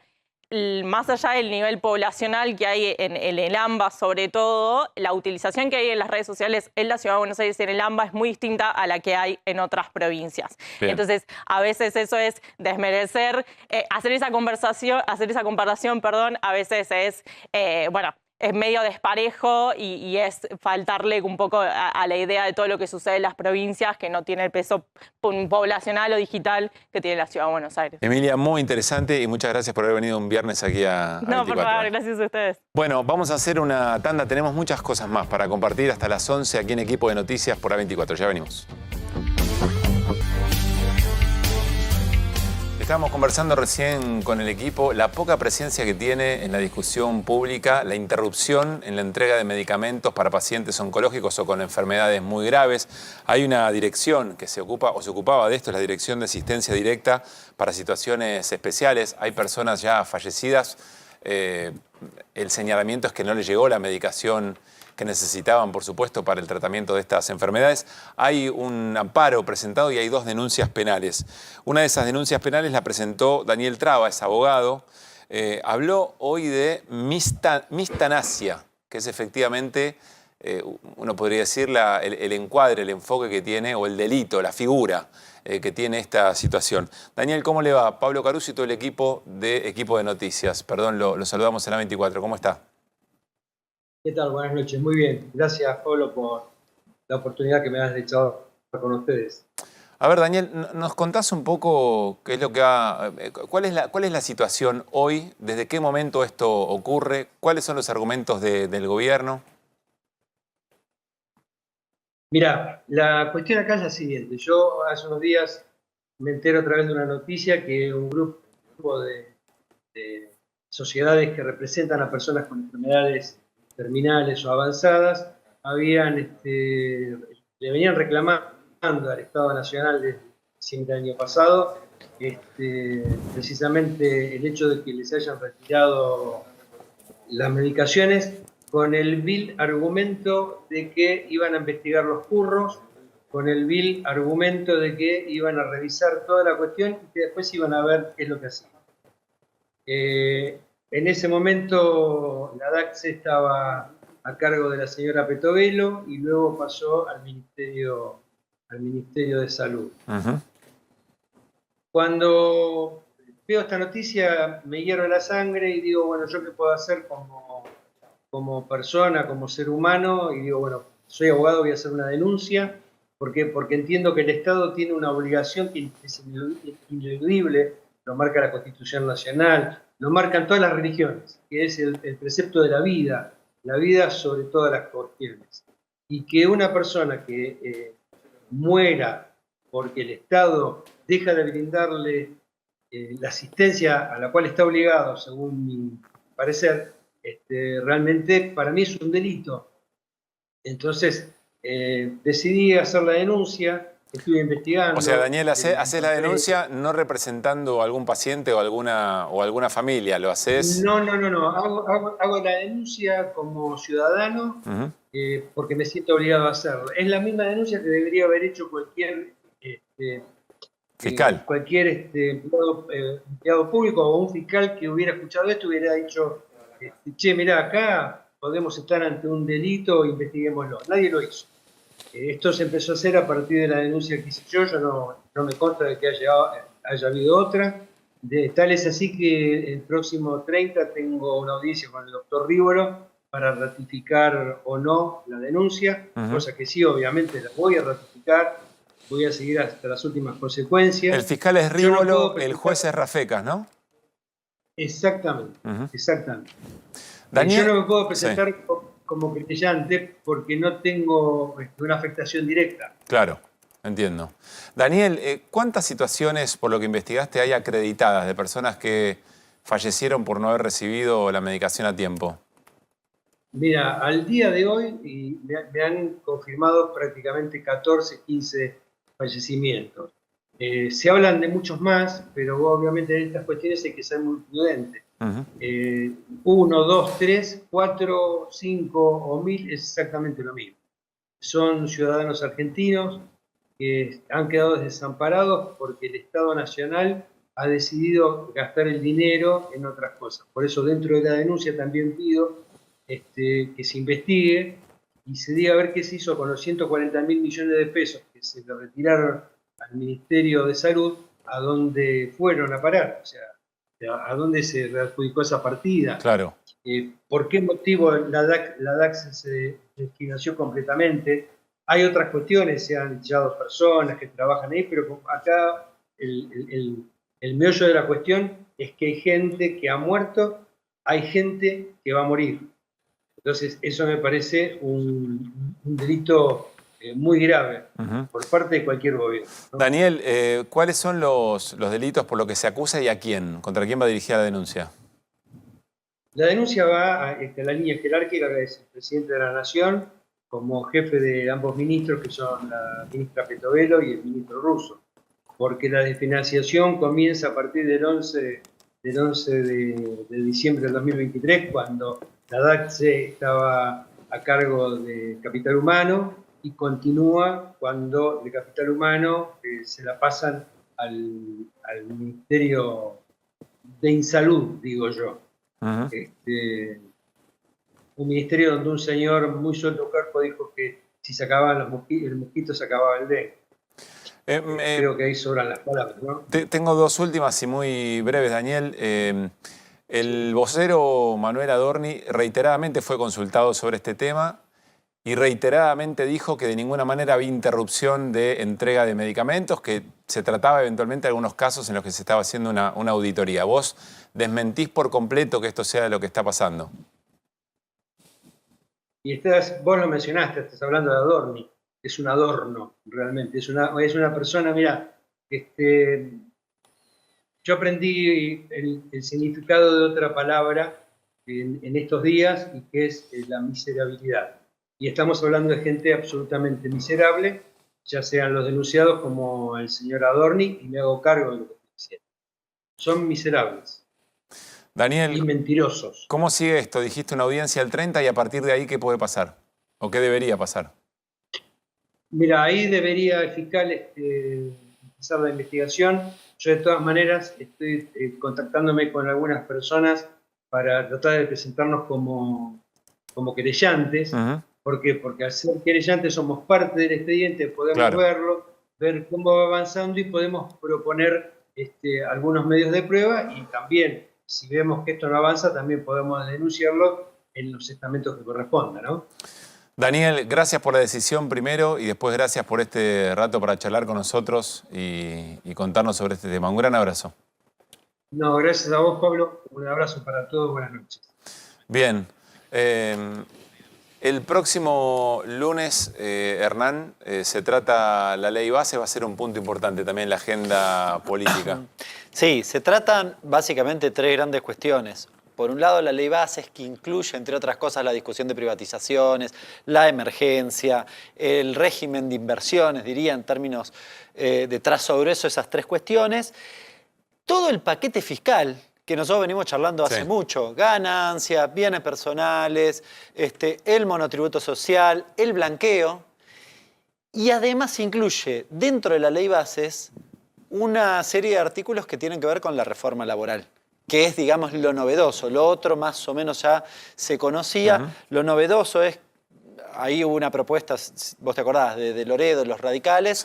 Finalmente quedó otra propuesta, lo que decías al inicio, que incluye varias cuestiones y deja otras afuera. Por ejemplo, la cuestión de las actividades esenciales quedó afuera. La cuestión de la cuota solidaria quedó afuera. No está incluido en esa norma, pero sí se derogan, sobre todo, las multas de todo tipo y color. Las multas por incumplimiento se derogan todas. Si yo no te tengo registrado hace 10 años, pasa nada.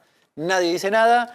Y algunas otras cuestiones que están incluidas finalmente en la norma, como la de las indemnizaciones, se incluye el periodo de prueba y demás. El fondo es ese. Hay un elemento, si querés después volvemos sobre esto, que tiene que ver con la posibilidad de contratar, si se trata de hasta 5 personas, si no me equivoco. 5 en el marco del régimen de monotributo, Claro, es decir, un esquema de sin precarización. ningún tipo de derecho laboral, lo cual dicen abre la puerta para la sistematicidad en la tercerización, algo que había pasado, ¿te acordás? Con la privatización de empresas públicas durante los 90. Esto es peor que la tercerización. Claro, bueno, un ratito si querés lo charlamos. A ver, me voy a Estados Unidos con Adrián Sack, porque van a ver algunas imágenes de lo que pasó en Nebraska.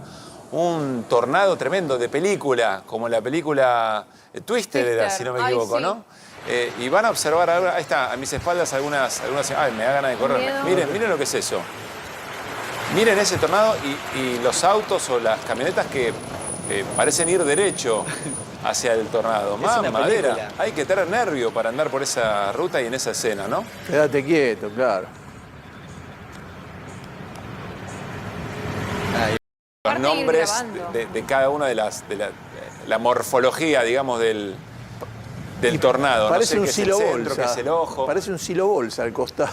Mira, con toda mi experiencia en tornados de haber visto Sí. Twister 1, 2 y 3, te diría que este es un número 5. Bueno, Te no sé, diría. pero... ¿Qué quiere decir? ¿Que es chiquito o grande? Que es como muy gigante. Tengo entendido que la CNN dijo que era entre 3 y 5. Bueno. ¿Pero no es un poco audaz pasar por ahí? Sí, claro. No, yo iría no entiendo cómo graba. Exactamente en dirección contraria, pero el especialista en estos temas es Adrián Sack. Adrián, ¿cómo anda? Muy buenas noches. ¿Qué tal? Muy buenas noches. Bueno, yo no estoy con un tornado, pero estoy en la ciudad del viento, Windy City, como se le llama, Chicago. Chicago. Que bueno, fue justamente, sí, estamos por estas horas aquí un poquito y aprovechamos para saludarlos desde acá, porque bueno, también este tornado que estaban viendo en la imagen sucedió en el norte, aunque bueno, este país es muy grande, ¿no? A 700 kilómetros de aquí al oeste, esto es en Nebraska, en la ciudad de Omaha. 485.000 personas viven ahí y primero reportaban entre 30 y 40 casas completamente destruidas, pero después empezaron a hablar de centenares. ¿Sabes por qué? Porque no fue un tornado, fueron 59 los tornados que hoy tocaron tierra en toda una franja que va desde Omaha, no es que 59 en Omaha, no, estuvieron distribuidos dentro del estado de Nebraska, pero también en Ohio, también en Idaho y también en Texas. Fue hasta el sur, fue todo un corredor, como una banana de tornados, digamos, en el mapa, si lo queremos describir, un paréntesis, una parábola, que, bueno, terminaron causando muchísimos destrozos. Parece que fueron más graves de lo que se esperaban, ¿no? Aunque hasta el momento, afortunadamente, se trataría de un milagro porque no se han reportado víctimas fatales. Pero si ves las imágenes de las casas, que quedaron completamente, parecen casas hechas de palillos, ¿no? Apiladas, porque son lugares donde puede haber tornados, pero no son tan frecuentes. No es como en Alabama, que siempre hay tornados, ¿no? Alabama, algunos corredores en Florida, el estado donde vivo yo, Georgia, esa frontera, hay muchísimos. Aquí hay, pero con esta violencia, con esta potencia con la que terminó azotando este lugar, no, incluso le produjo daños a un aeropuerto, que está un aeródromo en realidad, y estaban preocupados porque algunos lugares quedaron incomunicados. Creo que recién en las próximas horas vamos a saber qué pasó realmente, cuál es la magnitud, pero se habla de centenares de casas destruidas y lo peor de todo es que se cree que mañana se van a repetir algunos de estos tornados porque quedó la temperatura baja, justamente lo que produce diferencias de presión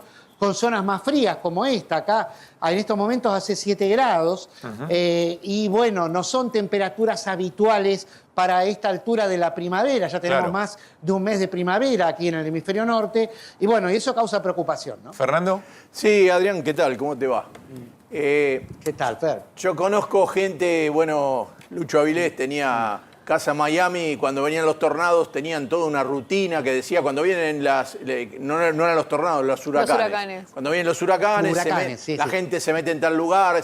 La gente que está en zona de tornados, ¿qué tiene alguna cosa que tiene que hacer cuando viene el tornado? Dice que tiene un sótano, ¿tiene algo para salvarse? Sí.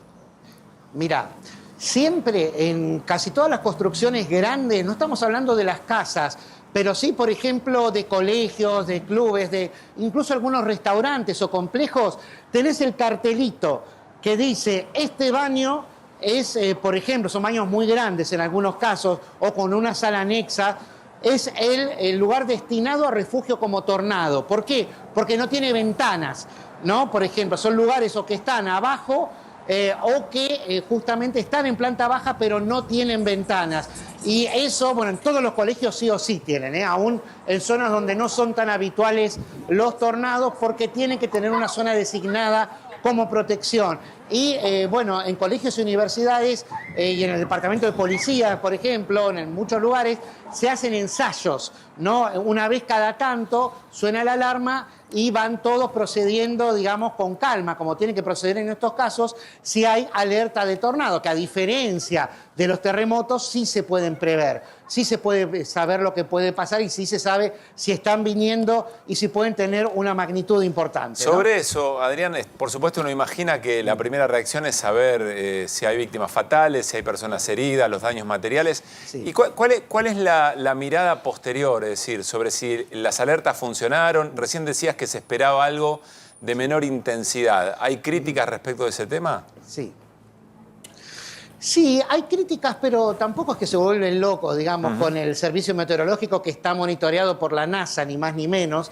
Tienen un sistema que también incluso hay aplicaciones, que algunas gratuitas y otras pagas, que, bueno, justamente te avisan con días de anticipación. Después tenés el sistema de alerta integrado, que en este caso sonó, sí, justamente, que suena, por ejemplo, cuando vos estás yendo en el auto, te alertan no solamente los celulares, todos los celulares a la vez suenan con esta alerta que en mi estado, en Georgia, se llama AMBER, pero en otros lugares tienen otros nombres, sino que también en la radio lo escuchás, en la televisión se interrumpe la programación, hace como si fuera una chicharra, sí, ¿viste? Muy fuerte que la escuchás sí o sí, y aparece un letrero como si fuera escrito en DOS, el sistema operativo básico, ¿no?, que maneja el Windows, con unas letras muy primitivas que te dice, atención, alerta de tornado o tornado observado cerca de su zona, busque refugio o bueno, llame el 911, lo que sea, pero que te piden y te avisan que hay tornado. En este caso, sí, lo que han fallado fue con la magnitud. Ajá. No se esperaba que fueran tornados que produjeran destrucción total. En un primer momento el servicio 911 avisó de destrucción total de 40 casas, pero después parece que fueron muchas más, sobre todo la localidad de Omaha. Pero como te dije, también en Texas, también en Lincoln, en la capital de Nebraska, hubo muchos destrozos y también no solamente por tornados, algunos tornados estaban cerca de nubes de granizo que hicieron caer bueno, bolas de granizo de 10 centímetros de diámetro. O sea, imagínate el poder destructivo, sí, claro, que puede causar en conjunto con vientos que, si bien no están por ahí dentro del tornado, son vientos impulsados por el tornado, que son igualmente graves, ¿no? Producen unos daños que pueden ser muy, muy graves. Melody tiene la última. Adri, decís que cayeron una cantidad impresionante que tocaron tierra. ¿Es normal en esta época tantos o es el calentamiento global? Y por otro lado, ¿ya pasó lo peor o habrá más tornados? Vos decís, siguen las temperaturas bajas, pero ¿se esperan muchos de vuelta hasta el fin de semana? ¿Cómo viven y cómo se preparan? Bueno, vamos por la segunda pregunta primero. No pasó lo peor. Justamente dicen que hay un frente de tormenta con tornados que pueden tocar tierra. Esta es la diferencia, que te pueden avisar que viene el tornado, pero que muchas veces termina sin tocar tierra, entonces no produce daños, no, por lo menos no en las casas como produjo hoy. Sí se espera que haya una serie de tornados que incluso se expanda también un poco más hacia acá, más hacia el este, se le llama Midwest, la zona oeste central, viste que está el famoso Far West, que es el lejano oeste, pero este sería el oeste central, que en esa franja puede llegar a ver, y también en Texas y Arizona.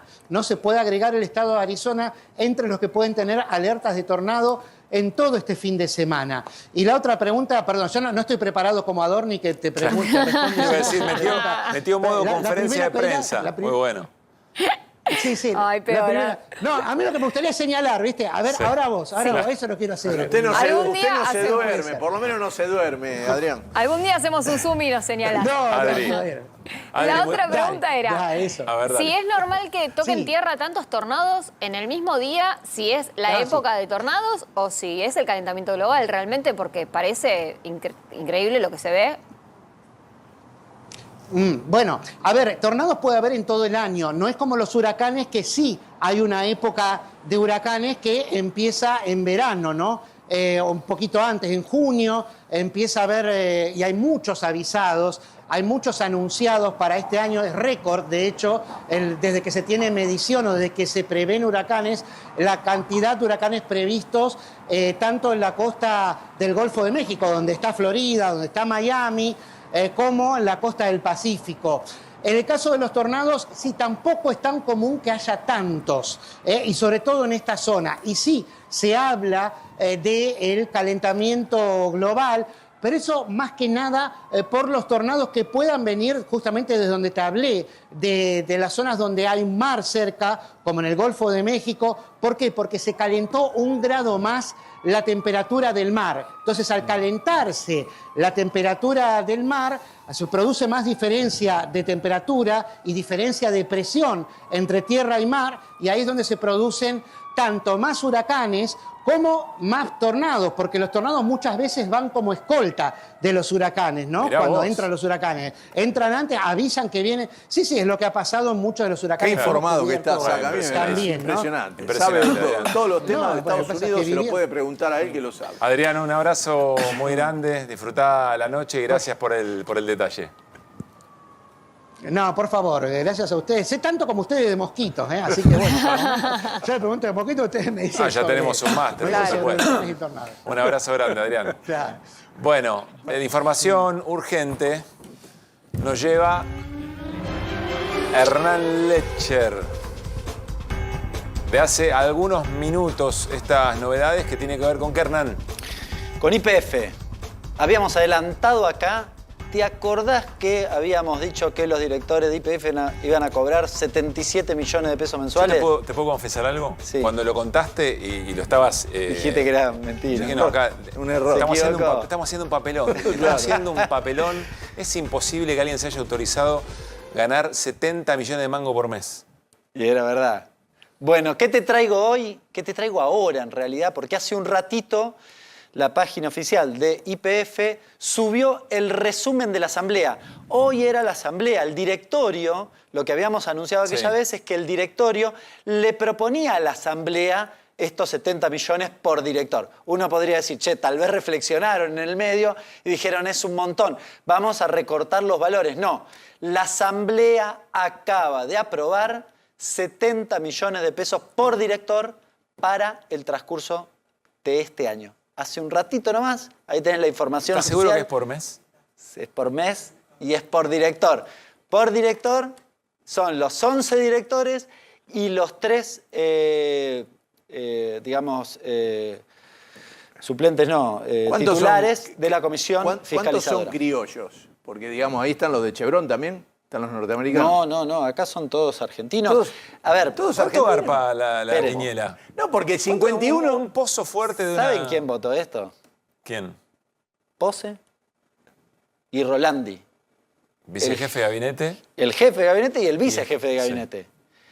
Pose no es más director, así que en principio no lo cobraría esto para adelante. Rolandi en principio sí, tal vez podría renunciar. Ahora, si renuncia a los honorarios, los otros cobran más, porque el monto es para todos. ¿Pero quiénes son los 11 beneficiados de estos? ¿Tienen nombre y apellido? Marín es el titular, el resto son desconocidos. Vázquez, Rolandi el que mencionaba, Otino, Gutiérrez, Mongilardi. ¿Y cómo llegaron ahí? La mayoría Estás viene haciendo muchas preguntas, Cerolino. básicamente No, pero- de Techim. ¿Cómo? La mayoría viene de Techim. ¿Son puestos ahora, hace poco? Uno sí porque viene a reemplazar a Pose y el que lo reemplaza a Pose viene de Techim. Se aprobaron un sueldo de 70 millones de mangos. Yo no sé si hay que decir mucho más sobre esta situación. Escuchá, No hay análisis posible sobre Viste esto. que nosotros discutimos en el Senado, lo que pasaba en el Senado respecto del incremento de las dietas y demás. Sí. Y uno decía, no, yo voté, yo no voté. ¿Sabes cómo votaron en la Asamblea? ¿Cómo? Se aprobó, lo estamos viendo, lo podemos ver. Se aprobó por mayoría absoluta de votos computables autorizar al directorio a realizar pagos a cuenta de honorarios a los directores y miembros de la Comisión Fiscalizadora para el ejercicio 24 por la suma de hasta 10.189 millones de pesos. 10.189. Un viernes Tenían a la que- noche estamos todos en recontra cualquiera menos nosotros, digamos. ¿Tenían ¿no? que levantar la mano? ¿Cómo era? Sí, bueno, probablemente los accionistas minoritarios deben haber votado en contra, por eso es mayoría absoluta. Ahora, los votos digamos, del gobierno, de los directores o los representantes del gobierno, que el Estado tiene la mayoría, el representante del Estado que tiene la mayoría, evidentemente votó a favor. ¿Antes cuánto cobraba? El que estaba, digamos, con el cambio de gobierno cambió la gente, digamos. No me acuerdo el valor, pero debe haber estado en 10 millones. 10 millones. De Ahora 10 se millones pusieron... que también es una fortuna. Sí, pero ahora de se guita. pusieron 15, digamos, los senadores pobres, los criticaron a los ¿Cómo senadores, haces son para 15 fuera de joda, senadores. ¿Cómo hacer primero para que te dé el estómago para votarte un sueldo de 70 millones de mangos, digamos, ¿no? Pero en este contexto, por sobre todas las cosas, Claro. un gobierno que toma la decisión de un plan económico que básicamente funciona, el plan funciona si licuás las jubilaciones y pisás los salarios, pisás las paritarias. ¿En qué te gastas 70 millones de mangos? Igual la persona Yo que... tengo un montón de ideas, yo le doy ideas. Claro. Un asterisco para aclarar una cuestión. Reímos por no llorar, lo aclaro. El salario probablemente sea menos. Lo que perciben los directores es, después reciben un adicional por dirigir una comisión. ¿Se entiende cómo se va conformando esos 70 millones? El bono anual, el premio que también lo votan los propios directores, ¿no? Un departamento de un ambiente por mes. Igual para mí alguien que gana 70 millones no está... Es muy infeliz. No, pero Sí, pero es aparte, triste. no está pensando en la coyuntura, no piensa en el contexto, no tiene contexto, está en otra... ya está en otro estado, ya Parece, insisto, cuando lo contorna el otro día, yo dije, estamos haciendo un papelón. Sabiendo la rigurosidad que maneja Hernán, pero en un momento Igual no temí creía que... mucho. No, pero temí que estuviéramos viendo un cero de más. Bueno, vamos a continuación a charlar sobre otro tema. Quiero hacer una aclaración antes. Yo banco 100% a las personas que consideran a las mascotas su familia. Banco 100% a las personas que hablan con sus mascotas. Que las mascotas son una parte de nuestra construcción emocional, pero fundamental. Lo que vamos a conversar a continuación no tiene que ver con esto. No pone en duda el lugar que ocupa una mascota en una familia, para una persona, en el devenir de una historia. De ninguna forma estamos hablando de eso. De lo que estamos hablando es qué rol tiene este vínculo, me imagino saben a dónde vamos, este vínculo en la discusión política habitual, es decir, en las decisiones políticas, o qué dice este vínculo en el modo en que se lleva adelante el ejercicio de una presidencia. Estoy hablando de la relación del presidente Javier Milei con sus perros, que ha tenido desde el comienzo, incluso desde antes de la propia campaña, siempre ha dado que hablar y no logra salir de un sector del debate político. Esta es la preocupación. Yo no sé si está bien o está mal, pero es cierto, esto pasa. La relación de Javier Milei con sus mascotas está en el debate político. Vamos a compartir un breve resumen sobre esto, que es la primera vez que trajo o que llevó el presidente a sus perros a un estudio de televisión, que se fue aquí, fue en América, lo compartimos. Su nombre es Javier Gerardo Milei, tiene varios apodos, podría ser el Mozart de la economía. Sí. Si quieren fuerte el aplauso, mirá, porque vinieron ellos, los hijos de Conan. Hola Javi, gracias por venir. Miren lo que son estos, son los hijos de Conan. Mis nietos. Tus nietos, que es la primera vez que salen casi a la calle porque... No, es la primera vez literalmente que salen. Que salen a la calle. ¿Cuánto tienen, Javier? Van a cumplir 3 meses. Son suavecitos. Mira lo que son. Qué lindo que son. Sí, divino. Contame un poco y cómo se lleva... Bueno, porque la verdad es que la idea era traerlo en realidad y conocerlo públicamente. Tiene redes sociales y Instagram. Ahora van a venir los chicos a ayudarte. Vení, Cori, vos que querías... Guido y Cora van a ser los Milei Teens. Ay, me encantó. Somos los Milei Teens. Míralo, mirá, están desesperados desde hoy. Así, porque si no, no te vas a concentrar. Vení, Se ponen un costado y los va mostrando mientras hablan. Ahí está, mira. Vení. Agarré. No vas a saber nada, ¿eh? Vamos. Guido. Ahí va. Bueno, él se queda acá. Me quedo con uno. Dale. Ahí está. Ay, hermoso. Bien, bien. Es un buen trabajo para ustedes, chicos, Sí, este. sí, Nos queda cazador bien. de perros. Cora, Vení por Cora, acá. lo Es lo que está me yendo falta. bien. Vení por este Cora. lado. Cora, por favor. Cora. Vamos. Chicos, Cora no puede manejar Ahí al está. perro, Cora se puede llama ser esta ese sección. Tengo miedo. Bueno, Ahí está. ¿Tienen nombres? Sí, Vení, Cori, espera, ese- volvé. Sí. Ese es Vamos a dar el Murray, nombre. Murray es el que tiene Cora. Vení, mi vida. que es el más grandote de todos. Acá está. Es Sí. Murray, Sí. y por Murray Rothbard, un Ajá. anarcocapitalista. Mirá lo Así que que, dice. Sí. y porque justamente le gusta hacer lío. Muy bien. Los de que tiene Guido, ¿Él? el rosa. El de Rosa es Milton, por Milton Friedman. Ay, Milton. Ah, Milton. Acá El tengo otro otro. de Guido. Y el otro se llama Robert, y este Lucas por Robert Lucas, porque estos dos siempre están juntos. Ay, me muero, Robert. Me lo llevé. No, Eso es no, una- déjalo, Lo dejo. lo dejamos acá. ¿Te quedás acá con ¿Sabes que nosotros no se mientras? quieren separar? Eso me da. Vení. Es que con Robert y Lucas siempre están juntos. Vení, Robert. Andate al estudio de Majul y volvé, Sí. Guido. Perfecto, muy bien. Bueno, Javi, y la verdad es que vamos a contar a la gente que la idea era conocer a Conan también en persona, pero la verdad es que no sale mucho y solo sociabiliza con poca gente, Sí, ¿no? solo sociabiliza con poca gente. O sea, con mi hermana Cari, con Diego Giacomini, que nos acompañó hoy y nos ayudó a traer A todos los a perritos. todos los monstruos. Qué lindo desastre que hicieron en la camioneta. Sí, mucho. Todos los que pasamos por estamos en la camioneta, estamos... Cuando vos decís que Conan, porque la idea era presentar un poco a todos los perritos, pero que Conan de alguna manera te salvó la vida a vos, ¿no? Cuando llegó a tu vida. ¿Por qué? Bueno, Conan tiene... Digo, primero porque en momentos muy difíciles fue el único que la verdad, digamos, que no me traicionó, digamos, junto a mi hermana y algunos muy buenos amigos. Entonces es como que... Y de hecho, una de las cosas muy interesantes, o sea, yo me había comprado una moto Sí. y la vendí por Conan. Por tu perro. ¿Por Claro, porque cada vez que salía yo me había comprado la moto para los miércoles y viernes ir al centro y como no soportaba el tráfico, me compré esa moto. Y cada vez que me subía a la moto, el señor me hacía popó. qué? ¿En serio? Sí, cosa que no había hecho nunca. Y un sábado me toca dar una conferencia y dije, a ver, vamos a ver si me tiene detectado el patrón. Y cuando volví de la conferencia, de vuelta, dije, ok, ya te entendí. Y al otro día la puse a la venta y la pude vender, así es que... Porque tenés un diálogo muy especial con tu mascota, a quien vos querés mucho, pero también, por ejemplo, con el vínculo con las mujeres. Al principio yo te preguntaba cómo lo recibió Daniela y me dijiste que se conocieron a través de mensajes de audio. Sí, digamos, sí, yo, digamos, para ver, digamos, cómo reacciona ante una persona, digo, le hago escuchar audios y en función de eso, digo, sé cómo reacciona o no. Y bueno, digo, es todo un proceso para que tengan cría y se recuperó tan bien que... Sí. Que bueno, acá están todos. Ahí está el resultado. Y tu hermana te ayuda con todo esto, porque debe ser Sí, difícil, sí. ¿no? No, si Cari no estuviera, digamos, Sí. o sea, ya Cari, hubiera... ¿no le podemos preguntar un poco cómo es vivir con estas mascotas? Nada, no le podemos preguntar nada. Cari, que está atrás de cámara. ¿Qué te gusta más, los perros o las personas? Los perros, ¿Ah, sí? ¿Sí? sí.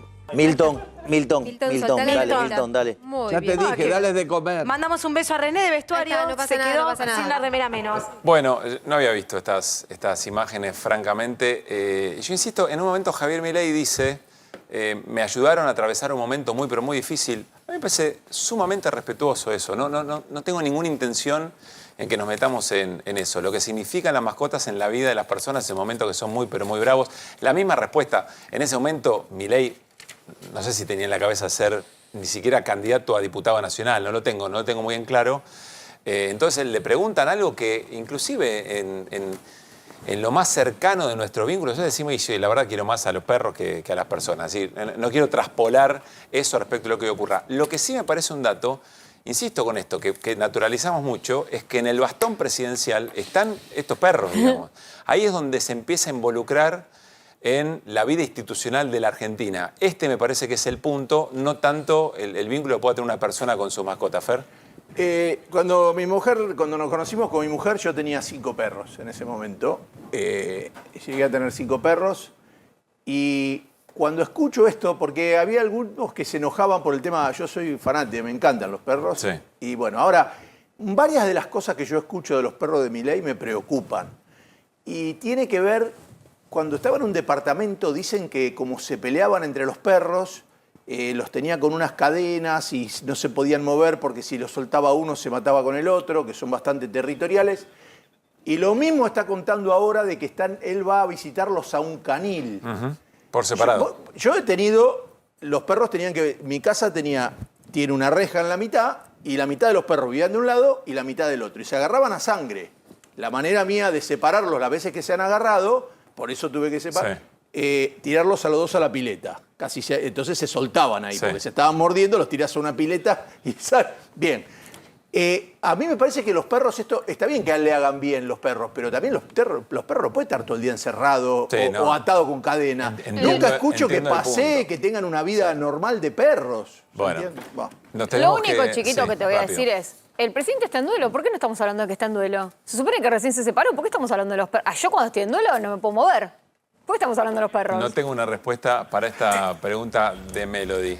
Nos reencontramos el próximo lunes. Equipo de Noticias a partir de las 9 de la noche. Tengan muy lindo fin de semana. Chau, chau.